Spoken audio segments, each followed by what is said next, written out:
Ressuscité, alléluia, alléluia. Il est vraiment ressuscité, alléluia, alléluia. Il semble que les premiers chrétiens se saluaient de cette manière. Et je pense aussi que pendant ce temps pascal, nous pouvons aussi nous saluer de cette manière. Comme les musulmans aussi se disent Assalamu alaikum. Nous aussi, on peut se dire aussi Christ est ressuscité. Alléluia, alléluia. Il est vraiment ressuscité. Alléluia, alléluia. Et je crois que cette salutation découle en fait des trois témoins de l'évangile que nous venons d'entendre. Trois témoins, trois niveaux de foi, trois témoins, trois dynamismes de foi. Les trois témoins, vous les connaissez bien. C'est Pierre, c'est Jean, et puis c'est Marie-Madeleine. Et si nous croyons aujourd'hui que le Christ est ressuscité selon le témoignage de Jean, ça découle en fait de ce que ces gens ont cru. Ils ont cru et notre foi part de leur témoignage. Et en contemplant en fait leur attitude, nous voyons qu'ils croient, le déclic de leur foi est différent. Vous voyez, c'est Marie-Madeleine qui est d'abord le premier témoin. Elle part et elle part voir le tombeau ouvert, le tombeau vide. Malgré l'amour qu'elle a, elle avait un grand amour pour le Seigneur. Elle aimait le Seigneur de son vivant. Même la mort n'a pas pu l'empêcher encore de l'aimer. Elle l'aimait toujours, si bien qu'elle partait encore sur le qui auprès de sa tombe, de la tombe du bien-aimé. Mais qu'est-ce qu'elle me constate? La tombe est vide. Mais elle n'a pas pu faire le lien entre ce que Jésus disait, ce que les prophètes avaient dit, ce que Jésus a proclamé 3 fois, qu'il doit souffrir, qu'il doit mourir et qu'il doit ressusciter. Marie-Madeleine n'a pas pu faire le lien tout de suite entre toutes ces paroles-là et ce qu'elle constate. Et pour lui, à l'instant même là, elle croyait en tout, sauf à la résurrection du Christ. Elle croyait en tout, sauf au Christ ressuscité. Et qu'est-ce qu'elle croyait? Elle croyait qu'on avait enlevé son Seigneur. Elle croyait qu'on avait enlevé son bien-aimé. Et voilà pourquoi elle a couru vers les apôtres. Et vous verrez aussi le mouvement des apôtres. Les deux viendront en vitesse. Jean le premier s'arrêtera auprès de la tombe. Et c'est Pierre qui entre le premier. Il entre. Et qu'est-ce qu'il constate? Le Christ n'est pas là. Le monde n'est pas là. Il est où? Pierre aussi n'a pas pu faire le lien entre ce que Jésus disait, ce que Jésus martelait, ce que Jésus chantait, ce que les prophètes avaient dit. Et lui aussi, il n'a pas dit qu'il n'a pas cru, mais il n'a pas dit qu'il a cru. Donc il n'a pas cru. En tout cas, à l'instant même là, il n'a pas cru. Voilà. À l'instant, pendant les premières heures de la résurrection, selon les témoignages de Jean, le niveau de foi en la résurrection de Saint-Pierre. Et aussi celui de Marie-Madeleine.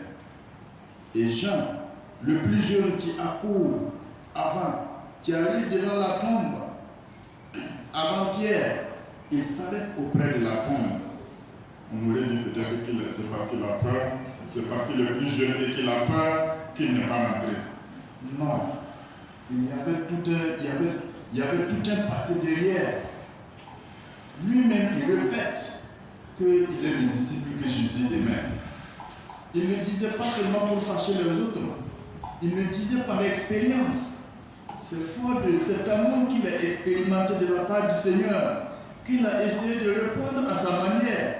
C'est ça qui le fait s'arrêter devant la tombe. Et il commence à faire des liens, il commence à méditer, il commence à rentrer en lui-même et il commence à chercher le Seigneur. Et pour lui, quand il devait descendre dans la tombe, sa foi devait s'exploser. Et effectivement, quand il rentre dans la tombe, ce qu'il a vu, ce n'est pas ça seulement qui va le faire croire comme Thomas qui avait besoin de mettre la doigt dans le côté du Christ pour croire. Non. Jean, quand il est descendu dans la tombe du Christ et qu'il s'est rendu compte que le Christ n'est pas là, il s'est rendu compte vite que en fait le Christ avait dit, il avait prédit, et ce qu'il disait n'est pas se réaliser. Et pour lui, il y avait d'autres choses. Il ne pouvait croire en autre chose qu'en la résurrection du Christ.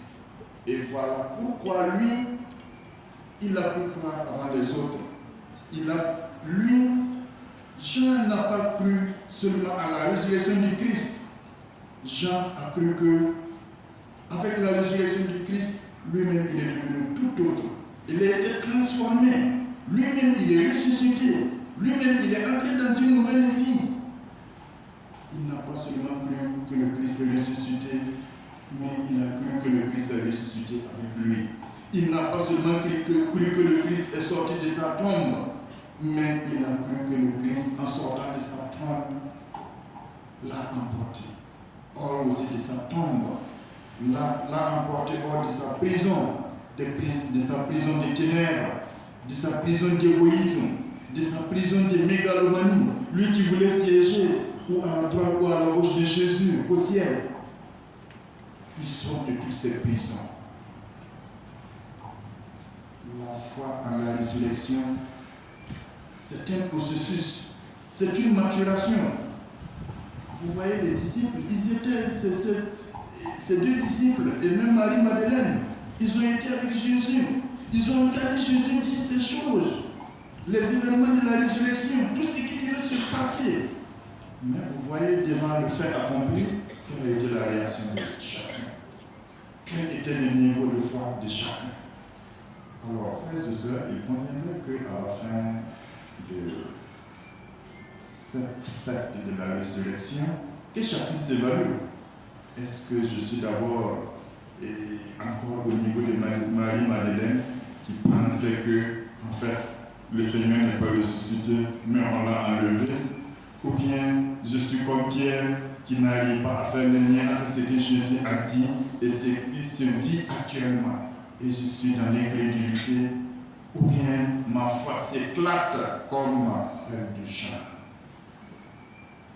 De toutes les façons, là où nous sommes, ce n'est pas grave, mais il faut le savoir, parce que ce qui est fondamental, et je crois qu'actuellement, dans notre contexte de vie chrétienne, ce n'est pas de chanter ou de croire que le Christ est ressuscité. Tous ceux qui sont là, il n'y a pas de doute.